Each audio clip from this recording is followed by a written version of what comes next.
নামাজ পড়তে পড়তে যারা কপাল কালো করে ফেলছে এরা ঢুকবে না? যারা হজ করতে করতে বড় হাজী সাহেব হয়েছে, জিকির করতে করতে হাতে 3-4টা তাসবিহ রেখেছে, তাদের কথা বলা হয়েছে? এগুলো নিঃসন্দেহে অনেক বড় আমল, কিন্তু সবচাইতে বেশি জান্নাতে প্রবেশ করাবে যে আমল, বিষ্ণু বললেন, এক হচ্ছে আল্লাহর ভয়, আরেক হচ্ছে সর্বোত্তম আচরণ।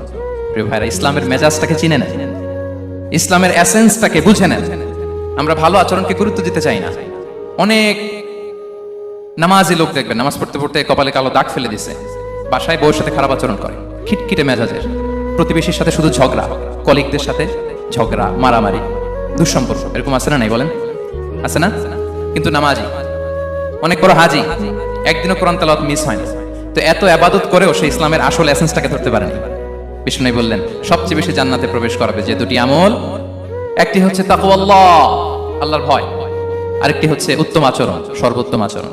তো আমরা যেন উত্তম আচরণের অধিকারী হই, আমার স্ত্রীর সাথে যেন ভালো আচরণ করি, প্রতিবেশীর সাথে যেন ভালো আচরণ করি, ছেলে মেয়েদের সাথে যেন আমাদের অ্যাটিটিউডটা ভালো থাকে, আচরণটা ভালো থাকে, কলিগের সাথে যেন ভালো থাকে। বিশ্বনবীর আচরণ যেমন ছিল তেমন আচরণ যেন আমরা গড়ে তুলতে পারি। আওয়াজ করে পড়ুন আমিন।